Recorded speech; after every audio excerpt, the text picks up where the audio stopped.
বাড়িতে কেক তৈরি করতে চাইছেন বন্ধুরা, একদম ইজি পদ্ধতিতে খুব সুন্দর নরম স্পঞ্জি কেক তৈরি করুন, যেটা নিজেরা খুব ভালোভাবে খেতে পারবেন এবং সবাইকে খাওয়াতেও পারবেন। কতটা নরম তুলতুলে হয়েছে সেটা দেখতে পাবেন বন্ধুরা। এটা ফ্রুটস কেক, আমি ফ্রুটসগুলো ভেতরে দিয়েছি। খুবই সুন্দর আর খেতে খুবই কিন্তু টেস্টি। আর ডিম দিয়ে তৈরি করেছি এটা। দুটো ডিম লেগেছে আমার। ডিমের মানে ডিম ছাড়া কেক নয়, এটা গ্যাসের ওভেনেই কিন্তু তৈরি করেছি। খুবই ইজি এবং খুব সহজভাবে। দেখুন এখনও ধোয়া উঠছে। কেকটা আর একটু ঠান্ডা হওয়ার দরকার ছিল। একটু ঠান্ডা করে মানে আধা ঘন্টা পরে কাটলে ভালো হতো। দেখুন এইভাবে কেটে নিয়েছি। তা চলুন দেখা যাক কীভাবে কেকটা তৈরি করেছি। এখানে দুটো ডিম আছে, কাজু আছে, কিশমিশ আছে, এটা ভ্যানিলা এসেন্স আছে, আছে চেরি ফল, চিনি আছে পরিমাণ মতো, তেল, ময়দা, ডিম, বেকিং পাউডার, বেকিং সোডা, আর আছে নুন একটু পরিমাণ মতো। হ্যাঁ, বেকিং পাউডার আর বেকিং সোডা আছে এখানে। বেকিং সোডা এই কৌটাটায় ভরা আছে। আছে দুধ। তা চলুন কিভাবে তৈরি করেছি দেখা যাক। তা এখানে প্রথমে আমি ডিম দুটো ভেঙে নেব বন্ধুরা। ডিম দুটো ভেঙে নিয়ে এখানে আমি এক বাটি ময়দা, মানে ধরুন 300 গ্রাম কি 250 গ্রাম, হ্যাঁ 200 গ্রাম মতো ময়দা হবে, তার জন্য আমি দুটো ডিম নিয়েছি। ডিমের ফ্লেভারটা ভালো আসে।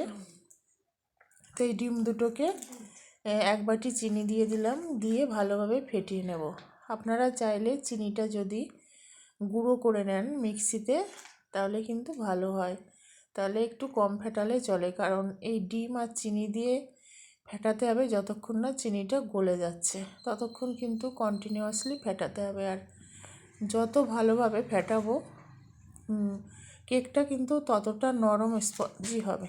এবার পরিমাণ মতো দুধ দিয়ে দেবো। এখানে এক বাটি চিনি দিয়েছি, এক বাটি দুধ প্রথমে দিয়ে দিলাম। এক বাটির থেকে একটু বেশি দেবো বন্ধুরা, সেটা পরে যদি লাগে ময়দা দেওয়ার পর তাহলে নেব। আবার ভালোভাবে ফেটাতে হবে। ডিম, দুধ আর চিনি দিয়ে এভাবে ভালোভাবে ফেটিয়ে নিলাম। অনেকক্ষণ ধরে ফেটাতে হবে। এইবার এর মধ্যে আমি ময়দা দেবো। ময়দাটা চেলে দেবো।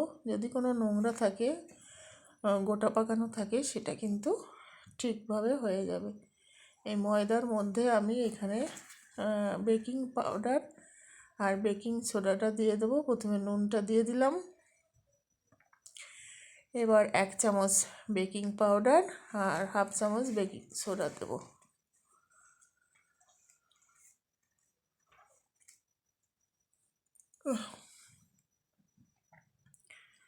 দিয়ে একসঙ্গে চেলে দেবো বন্ধুরা, কারণ এই দুটো পাউডার কিন্তু ময়দার সঙ্গে একসঙ্গে চালা হয়ে গেলে ভালোই হবে। দিয়ে এইভাবে চেলে নেব।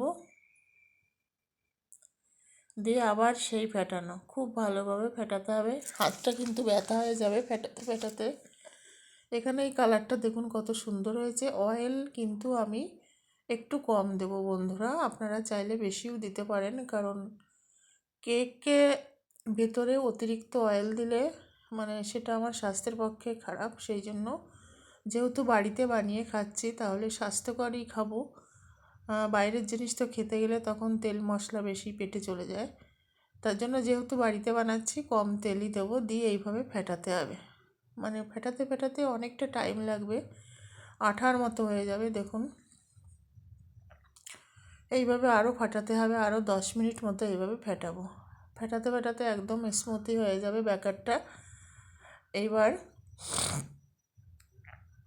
এর মধ্যে ভ্যানিলা এসেন্সটা দিয়ে দেবো। এটা পরিমাণ মতো এই 1 চামচ মতো দিয়ে দেবো।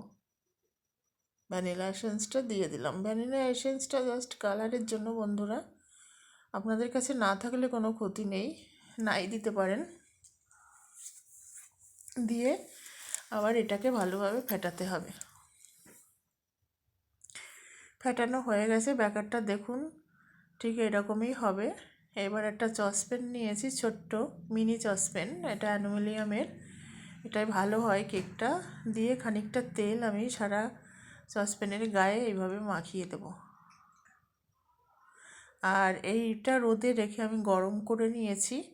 আপনারা ভালো করে ধুয়ে মুছে একদম পরিষ্কার ঝনঝনা করে নেবেন, যাতে কোনো জল না থাকে। তো আমার কাছে ফুয়েল পেপারটা নেই, আমি খাতার কাগজ কেটে নিয়েছি গোল করে মাপ করে, দিয়ে এর উপরে আরও একটু তেল দিয়ে দেবো। তেল দিয়ে ভালোভাবে মাখিয়ে নিতে হবে। তেল দিলে কি হবে বন্ধুরা, তেল দিয়ে মাখিয়ে নিলে তাহলে কেকটা খুব সুন্দরভাবে উঠে আসবে, একদম সসপ্যানে লেগে যাবে না। তো পুরো সসপ্যানে লাগানো হয়ে গেছে।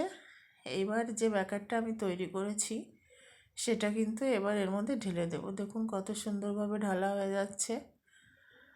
আর এইভাবে পুরোটা ঢেলে দেব। ঢেলে দিয়ে তারপরে কিন্তু ভালোভাবে এটাকে মানে ঝাঁকিয়ে ঝাঁকিয়ে ব্যাটারটা একদম সমান করতে হবে।